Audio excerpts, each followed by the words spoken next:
I am studying 8th standard in our Vidyalaya Smita G. Gondur. Today my project name is Vertical Integrated Farming System. ఇదేమో first మనం ఒక building కట్టుకున్నాం కొంచెం 1 acre. First floor వేసుకొని అక్కడ agriculture land చేస్తున్నాం. Agriculture land first ధాన్యం కొనుక్కొని ల్యాండ్ లో ధాన్యం చేసి 6 months కి పంట వస్తుంది మేడం. పంటకి వాటర్ ఫస్ట్ ట్యాంక్ నుంచి పైప్ కనెక్షన్ చేసుకొని వాటర్ కింద పంపిస్తాం. తర్వాత aquarium fishes farming. Big fishes ఏమో దీంట్లో వేస్తాం మేడం. దీంట్లో ఫార్మింగ్ చేస్తాం. ఇటు పక్కేమో పెయింట్స్ ని పెంచుతాం జాగ్రత్తగా. ఈ కూడా బిగ్ ఫిషెస్ అయ్యాక దీంట్లో ఫార్మ్ చేస్తాం. దాని తర్వాత పౌల్ట్రీ హెన్స్ ఫార్మింగ్. దీంట్లో హెన్స్ నుంచి హెన్స్ ఫార్మింగ్ చేస్తాం. ఈ 40 days అయింది తరగతి. మినిమం 9 eggs పెడతాం. కనీసం మనం 3 eggs ఇంక్లైట్ లో పెట్టి హీట్ చేసినా కానీ 3 babies వస్తాయి. మీద మనం అమ్ముకోవచ్చు. తర్వాత దీని వాటర్ ట్యాంక్. దీని నుంచి మనం హెన్స్ కండ్ ఎక్వేరియం కి కనెక్షన్ చేసుకుని వాటర్ పంపించుకుంటాం. దీంట్లో ఉన్న వేస్టేజ్ వాటర్ ఇక్కడ నుంచి పైప్ పెట్టుకొని అగ్రికల్చర్ దానికి వాడుకుంటాం. Waste water. దీనిలో ఉన్న అడ్వాంటేజెస్ ఏంటంటే కొంచెం ల్యాండ్ అయినా మనకి 3 floors వేసుకొని 3 farmings చేసుకోవచ్చు. యూజర్స్ ఏంటంటే ఎంప్లాయీస్ ఎక్కువ అవసరం లేదు. సో ఒకే చోట మెయింటైన్ చేయొచ్చు. ఎంప్లాయీస్ ఎక్కువ మంది అవసరం లేదు. అండ్ మరి దీని వేస్టేజ్ ఏం చేస్తున్నారు, ఎలా క్లీన్ చేస్తున్నారు? ఇక్కడ ఈ బాక్స్ లో పంపిస్తాం మనం. ఈ బాక్స్ లో పంపించి కొంచెం ఏమో ఫిషెస్ ఫుడ్ లాగా వేసి కొంచెం ఏమో ఫెర్టిలైజర్స్ గా అగ్రికల్చర్ అని వేస్తాం. సో ఆర్టిఫిషియల్ ఫెర్టిలైజర్స్ వాడకుండా న్యాచురల్ గా hence wastage and fish wastage ని కింద వాడుతున్నారు. Okay, this is called vertical integrated farming అండి. వర్టికల్ ఇంటిగ్రేటెడ్ ఫార్మింగ్ అంటే ఇప్పుడు జనరల్ గా ఒక ల్యాండ్ తీసుకొని మనం ఫార్మింగ్ చేస్తున్నాం. Agriculture for example paddy culture చేస్తున్నాము. అప్పుడు మనకి కల్చర్ చేసేది ఓన్లీ ప్యాడీ మాత్రమే అవుతుంది. మనం కాస్ట్ ఎఫెక్టివ్ అనేది మనం మైండ్ లో పెట్టుకొని okay this is called vertical integrated farming. కానివ్వండి ఇంకా ఏ కల్చర్ వేసుకున్నా కానీ ఈ కల్చర్ కి ఆర్టిఫిషియల్ కాకుండా న్యాచురల్ గా ఫెర్టిలైజర్స్ అనేది సప్లిమెంట్ చేస్తున్నారు. సో దీనివల్ల వీళ్ళు చెప్పే యూటిలైజెస్ ఏంటంటే అడ్వాంటేజెస్ ఏంటంటే ఒకే చోట 3 kind of ఫార్మింగ్స్ చేస్తున్నారు. ఒకటి అగ్రికల్చర్, ఇంకొకటి ఫిష్ కల్చర్ అండ్ ఇంకొకటి హెన్ కల్చర్. దీంట్లో ఉండే 3 అడ్వాంటేజెస్ ఏంటంటే ఒకే ప్లేస్ లో 3 kinds of ఫార్మింగ్స్ చేస్తున్నారు. 2 లేబర్ యొక్క యూటిలైజేషన్ చాలా తక్కువ ఉంటుంది. ఎందుకంటే ఇప్పుడు లేబర్ ఎక్కువ మంది తీసుకుని ఒక్కొక్క ప్లేస్ లో ఒక్కొక్క ఫార్మింగ్ ఉంటే ఎక్కువ మంది లేబర్ యూటిలైజేషన్ ఉంటుంది. ఇక్కడైతే ఒకళ్ళిద్దరు ఉన్నా కానీ మెయింటైన్ చేయొచ్చు, ఎందుకంటే ఒకే ఫ్లోర్ లో మెయింటైన్ చేసుకుంటున్నారు కాబట్టి. And most importantly artificial food అనేది యూజ్ చేయకుండా న్యాచురల్ గానే ఫుడ్ సప్లిమెంట్ తీసుకోవచ్చు. సో ఈ 3 kind of అడ్వాంటేజెస్ కరెంట్ ఇప్పుడు ఫార్మర్స్ కి ఇది ఒక ప్లాన్ యూటిలైజ్ చేసుకొని తక్కువ బడ్జెట్ లో ఎక్కువ ఇన్కమ్ జనరేట్ చేసుకునే ఒక ఐడియా మా మహితా స్కూల్ పిల్లలు మీకు అందిస్తున్నారు. సో అండ్ ఇప్పుడు వీళ్ళు మొత్తం అసలు ఎకనామికల్ గా ఇది ఎలా ఫీజిబుల్, దీనికి ఎంత ఇన్వెస్ట్మెంట్ అవుతుంది, ఎంత ఇన్కమ్ వస్తుంది, ఎంత ఇన్కమ్ నుంచి ఎంత ఎక్స్పెండిచర్ అవుతుంది, ఎంత ప్రాఫిట్ వస్తుంది అనేది మీకు క్లియర్ గా ఎక్స్ప్లెయిన్ చేస్తారు మా స్టూడెంట్స్. ఇప్పుడు ఎవరు ఎక్స్ప్లెయిన్ చేస్తారు? Watts your name? My name is Chinmay sir. Which class are you studying? 7th class. Okay, explain చేయమ్మా. 1 acre. ఒక ఏకర్ ఆఫ్ ల్యాండ్ తీసుకున్నారు అంతేనా? 1 acre 40 packets from rice. Okay, అంటే నేను చెప్పేది ఏంటంటే ఒక ఏకర్ ఆఫ్ ల్యాండ్ లో 40 ప్యాడీ బస్తాలు వస్తున్నాయి అంతేనా? 40 బస్తాలు రైస్ ధాన్యం వస్తుంది అంతేనా? 1 packet rice కాస్ట్ 1200. ఓకే, ఒక బస్తా ధాన్యం వచ్చేసి 1200 అని చెప్తున్నాడు. ఇప్పుడు దీన్ని చెప్పే ప్రైస్ అంతా కూడా కరెంట్లీ ఇప్పుడు బయట అమ్ముతున్న రేట్ అంటే తను చెప్తుంది. Next 10 packets from hens food. Okay, అంటే ఇప్పుడు నువ్వు తీసుకున్న ఈ 40 బస్తాల రైస్ ఒక దాని కాస్ట్ 1200 అంతేనా? దాంట్లో నుంచి ఒక 40 ప్యాకెట్స్ ఆఫ్ రైస్ నుంచి నువ్వు 10 ప్యాకెట్స్ హెన్స్ కి ఫుడ్ గా తీసేసావు. అంటే మనం వాడుతున్న ఈ పౌల్ట్రీకి ఫుడ్ కావాలి కదా. సో నువ్వు పండించుకున్న పంటనే నువ్వు నీ హెన్స్ కి ఫుడ్ గా రిప్లేస్ చేస్తున్నావు. దాంట్లో ఎన్ని ప్యాకెట్స్ తీసావు? 10 packets. Okay, next 1 packet from remaining reforming. Okay, reforming అంటే ఏంటంటే మళ్ళీ ఇప్పుడు పంట వచ్చేసింది, మళ్ళీ ఈసారి పంట వేయటం కోసమని మీకంటూ కొంచెం ధాన్యాలు ఐ మీన్ సీడ్స్ కావాలి కదా.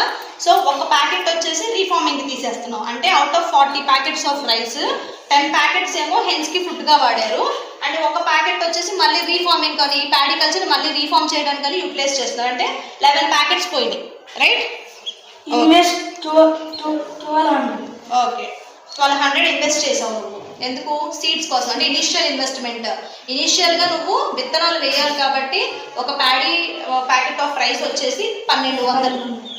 Okay, Income 34,800. ఓకే, అంటే ఇక అమ్మగా ఇప్పుడు మీరు ఏదైతే రీఫార్మింగ్ కి అంటే హెన్స్ ఫుడ్ కి తీసేసి పంట చేతికి వస్తుందో ఆ ప్యాడీ ఫీల్డ్ లో వచ్చిన రైస్ ప్యాకెట్స్ అన్ని అమ్మగా మీకు వచ్చిన ఇన్కమ్ 34,800 రూపాయలు. Profit 33,600. ఓకే, ఇప్పుడు ఇన్వెస్ట్మెంట్ ఇన్కమ్ లో నుంచి ఇన్వెస్ట్మెంట్ తీసేస్తే ఇక మిగిలింది 33,600 రూపాయలు. Use of rice. Okay, so Carbohydrates. మీరు చెప్పాలనుకున్నది ఏంటంటే అండి, ఇన్వెస్ట్మెంట్ 1200 పెట్టుకుంటే ఒక ప్యాకెట్ ఆఫ్ రైస్ యూజ్ చేస్తే మనకు వచ్చే ఇన్కమ్ 34,800. సో దాంట్లో నుంచి మనం ఇన్వెస్ట్మెంట్ తీసేస్తాం కాబట్టి మనకు మిగిలిన ప్రాఫిట్ 33,600. ఇది ఎన్ని నెలలకమ్మా? ఎన్ని నెలలకి? 6 months. ఓకే, ఇప్పుడు ఈ ప్రాఫిట్ అంతా నువ్వు ఎన్ని నెలలు జనరేట్ చేస్తున్నావు? 6 months. 6 months కి జనరేట్ చేసుకుంటున్నాడు. Okay, construction of building construction ఎంత అవుతుంది అందాజుగా? 15 lakhs. Okay, 15 lakhs construction building construction అవుతుంది. Okay, fine. What is your name? My name is Vishnupriya. Okay, so you are going to explain about the investment and cost of aquarium construction, right? Explain చేయమ్మా. High cost of fishes are sea fishes like hilsa pond trout. 1 kg 1,500 to 2,000. Okay, so high cost fishes ఉన్నాయి కదా, అవి ఎక్కువగా see fishes ని high cost fishes అంటారు. వాటిలో కూడా రకాలు ఉంటాయి. సో వాటిలో ఎక్కువగా కాస్ట్ ఉండేది hilsa and pomfret, right? So 1 kg fish వచ్చేసి 1,500 to 2,000 రూపీస్ చార్జ్ చేస్తున్నారు. సో మీడియం కాస్ట్ ఫిషెస్ వచ్చేసి రోహు ఎట్సెట్రా. 1 kg వచ్చేసి ఎంతమ్మా? 500 to 600. Okay, so high cost fishes వచ్చేసి 1,500 to 2,000, మీడియం ఫిషెస్ వచ్చేసి 500 to 600. So but minimum cost of fishes are carp and catla. Okay, ఎంత? 180 rupees to 250 rupees.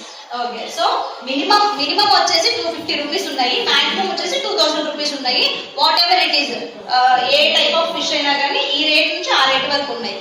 ఈ lifetime ఎంతమ్మా? Lifetime 6 months. Okay, ఎంత invest చేస్తున్నారు? 100 kg. Cost 50,000. Okay, 1 big fish 1 kg 550. Okay, ఇందాక already మాట్లాడుకున్నాం కదా, ఒక ఫిష్ వచ్చేసి సో మీరు తీసుకున్నదంతా మీడియం కాస్ట్ ఫిష్ తీసుకున్నారు అంతేనా? 550 రూపీస్. ఇన్కమ్ ఎంత? 50 kg. 500 kg. సో 500 kgs మీద వచ్చే income 2,75,000. Okay, so generated income 2,75,000. దాంట్లో నుంచి వీళ్ళు పెట్టిన ఇన్వెస్ట్మెంట్ వచ్చేసి 100 kgs తీసుకున్నారు అనమాట. 100 kgs ఫిష్ స్పాన్ తీసుకున్నారు వీళ్ళు, అంటే చిన్న చిన్న ఫిషెస్ ఎగ్స్ తర్వాత వచ్చే fry stage or fingerling stage తీసుకొని వాటిని సీడ్ గా యూజ్ చేశారు. సీడ్ గా యూజ్ చేయడం వల్ల ఆ ఇన్వెస్ట్మెంట్ కాస్ట్ 50,000 అయింది. ఇన్కమ్ వచ్చేసి ఆ సీడ్ నుంచి వచ్చిన మొత్తం కల్చర్ తర్వాత మనకి టోటల్ గా అమ్మేసిన తర్వాత market value according to market value వచ్చేసి 2,75,000 వచ్చింది. సో ఇప్పుడు మనకు వచ్చిన ఇన్కమ్ నుంచి ఇన్వెస్ట్మెంట్ తీసేస్తే మనకు వచ్చిన ప్రాఫిట్ ఎంత? 2,25,000. Okay, fine. ఇది ఎన్నాళ్ళకి వచ్చిందమ్మా మీకు? ఎన్నాళ్ళకి వచ్చింది ఇది ఈ ఇన్కమ్? 6 months. సో నువ్వు ఈ 2,25,000 6 months కి జనరేట్ చేయగలుగుతావు, అంతేనా? ఫైన్. సో నువ్వు తీసుకున్న ఫిషెస్ అన్ని medium cost, high cost, minimum కాస్టా? Medium cost. Okay, so medium cost fishes ని యూజ్ చేస్తే కల్చర్ కి మనకి జనరేట్ అయ్యే profit within 6 months 2,25,000. Next, what's your name? My name is Dora Sainakshi. Which Which class are you studying? I'm studying 8th class in our Vijayawada Smaitas Desai English Medium. So can you please explain me about this? What is this economic corner? Poultry. This is poultry. దీనికి life time వచ్చేప్పటికి 40 రోజులు. Okay. Investment ఒక కోడి పిల్ల 30 రూపాయలు. Okay. మనం 1000 కోడి పిల్లలు తీసుకున్నాం. దేనికి? పౌల్ట్రీకి. పౌల్ట్రీ మెయింటెనెన్స్ కా? Okay. 30,000. Okay. For food 12,000. Okay. Poultry maintenance మనం ఫుడ్ కొనుక్కొచ్చుకొని వేసుకోవాలి మనం. అదే నెక్స్ట్ టైం అయితే అగ్రికల్చర్ ఫార్మింగ్ ద్వారా ప్యాడీ వచ్చింది కదా, దాన్ని మనం ఫుడ్గా పెట్టుకుంటాం. Okay fine. Total investment 42,000. Very good. మనం 1000 కోడి పిల్లలు తీసుకున్నాం కదా మేడం, దాంట్లో ఏమైనా ఇష్యూస్ వల్ల 100 చనిపోయినా సరే 900 hens in cages, 27 cages. 2700 kgs. Okay. So తను చెప్పాలనుకుంటుంది ఏంటంటే 100% సక్సెస్ రేట్ ఉండదు కాబట్టి, ఫర్ ఎగ్జాంపుల్ 100 hens కానీ మనం తీసుకుంటే ఈ పౌల్ట్రీ మెయింటెనెన్స్ కి అవుట్ ఆఫ్ 100 ఖచ్చితంగా 90 బతుకుతాయి. 10 మాత్రం ఏదో ఒక డిసీజ్ వచ్చో లేకపోతే మెయింటెనెన్స్ ఇష్యూస్ వల్ల 10 మాత్రం చనిపోతాయి. కాబట్టి తను తీసుకున్న అవుట్ ఆఫ్ 1000 చిక్స్ 900 మాత్రమే మీకు వచ్చే ప్రాఫిట్ లో చూపిస్తుంది. ఒక కేజీ వచ్చి 240 రూపాయలు. ఏది? చికెన్. ఓకే. ఇన్కమ్ ఈ చికెన్ ఇన్వెస్ట్మెంట్ లో ఇన్కమ్ 6,48,000. ఓకే. సో ఒక 900 వేసింది. 900 hens కి నువ్వు అమ్మేసిన తర్వాత 6,48,000 వచ్చింది, అంతేనా? ఓకే. ఒక హెన్ 6 గుడ్లు ఇస్తుంది మేడం. మనం తీసుకుంది 900 hens కాబట్టి మనకి 5,400 eggs వస్తాయి. ఓకే. అంటే నువ్వు చికెనే కాకుండా ఎగ్స్ గురించి కూడా ఫోకస్ చేస్తున్నావు, రైట్? ఓకే. 1,200 eggs ని మళ్ళీ మనం రీఫార్మింగ్ కి యూజ్ చేసుకోవచ్చు. అంటే మళ్ళీ పౌల్ట్రీ నెక్స్ట్ జనరేషన్ కి లేదా నెక్స్ట్ కల్చర్ మెయింటెనెన్స్ కోసం అని నువ్వు 1,200 eggs ని దాచిపెడతావు, రైట్? ఓకే. ఒక egg 6 rupees. Okay. 4,200 eggs 25,200. Okay. అంటే 5,400 నుంచి నువ్వు రీఫార్మింగ్ ఎగ్స్ తీసేస్తే ఇక నీ దగ్గర ఉన్న ఎగ్స్ 4,200 ఉన్నాయి. వాటి మీద వచ్చే ఇన్కమ్ అయింది. ఓకే. 25,200 వచ్చింది. సో ఇక్కడేమో 6,48,000, ఇక్కడేమో 25,200. ఫైన్. ఈ మొత్తం ఎగ్స్ మీద హెన్స్ మీద ఇన్కమ్ 6,48,000 ప్లస్ 25,200. ఓకే. ప్రాఫిట్ వచ్చి 6,31,200. ఓకే. అంటే నువ్వు వచ్చిన ఇన్కమ్ లో నుంచి ఇన్వెస్ట్మెంట్ తీసేస్తావు. ఇన్వెస్ట్మెంట్ 42,000 తీసేస్తే నీకు వచ్చింది 6,31,200. ఎన్నాళ్ళకమ్మా ఇది? 40 days. ఎక్సలెంట్. 40 days కి 6,31,200 రూపాయలు ఇన్కమ్ వస్తుంది. When compared to fish culture and agriculture we can earn more from poultry farm. Okay, nice, very nice. చూసారు వర్టికల్ ఇంటిగ్రేటెడ్ ఫార్మింగ్ యొక్క యూజెస్. ఇది వచ్చేసి అగ్రికల్చరల్ ఫార్మ్, ఇది వచ్చేసి fish aquarium or fish tank or some etcetera, ఇది వచ్చేసి poultry. ఇలాగా ఇవి రెండు లాంగ్ రన్ అండి. మోస్ట్లీ 6 months అంటే పంట వచ్చేసి ఎవ్రీ 6 months ఒకసారి వస్తుంది. బట్ వాటి ఇన్కమ్ కూడా అట్లానే ఉంటుంది. నియర్లీ 2,25,000, నియర్లీ 2,50,000 అట్లా ఉంది వీటి ఇన్కమ్ వచ్చేసి. బట్ వెన్ కంపేర్డ్ టు ఇవి రెండు, పౌల్ట్రీ మీద మనకి ఎక్కువ సంపాదించుకోవచ్చు. ఎవ్రీ 40 days ఒకసారి ఒక కల్చర్ ఉంటుంది కాబట్టి ఎక్కువ సంపాదన చేసుకోవచ్చు. సో ఇన్ని అడ్వాంటేజెస్ ఉన్న ఈ వర్టికల్ ఇంటిగ్రేటెడ్ ఫార్మింగ్ మా ఈ విజయవాడ స్మైతా Shri Sai English medium high school students, they are from different classes అండి. 6th class నుంచి 9th class అందరూ కలిసి పార్టిసిపేట్ చేసి వర్టికల్ ఇంటిగ్రేటెడ్ ఫార్మింగ్ సిస్టమ్ ని మెయింటైన్ చేశారు. సో ఇలాంటి ప్రాజెక్ట్స్ అన్ని ఇంకా చాలా మా పిల్లలు అందరూ చేస్తున్నారు. సో ఇలాంటి vertical integrated farming as of now present regular గా ఫార్మర్స్ అందరికీ కూడా యూటిలైజ్ అవుతుంది.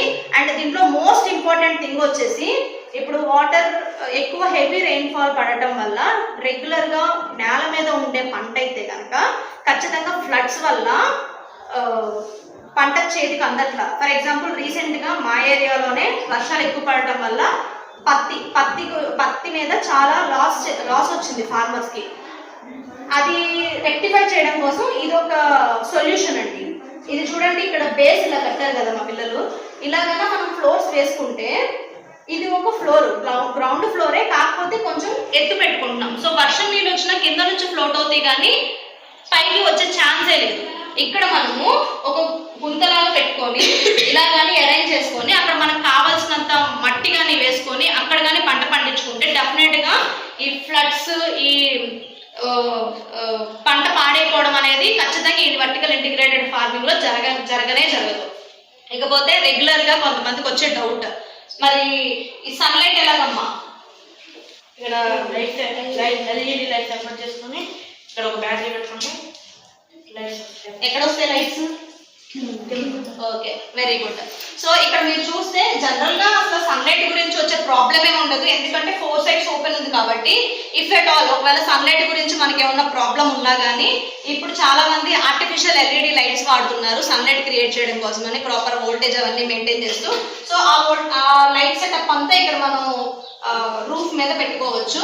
సో ఇక్కడ మనకి రెయిన్ ఫాల్ గురించి టెన్షన్ లేదు, లేబర్ గురించి టెన్షన్ లేదు, ఇన్వెస్ట్మెంట్ గురించి టెన్షన్ లేదు, ఇన్కమ్ గురించి టెన్షన్ లేదు. ఎవ్రీ మంత్ దీనికి ఎంత కౌలు కట్టాలి, ఎవ్రీ ఇయర్ దీనికి ఎంత కౌలు కట్టాలి అనే టెన్షనే లేదు. సో ఒకే చోట చాలా ఇన్కమ్ జనరేట్ చేసుకునే ఇది ఒక ఆల్టర్నేటివ్ మా మహిళా స్కూల్ పిల్లలు ఫార్మర్స్ అందిస్తున్నారు. So I'm very much appreciating the students. Congratulations. Thank you.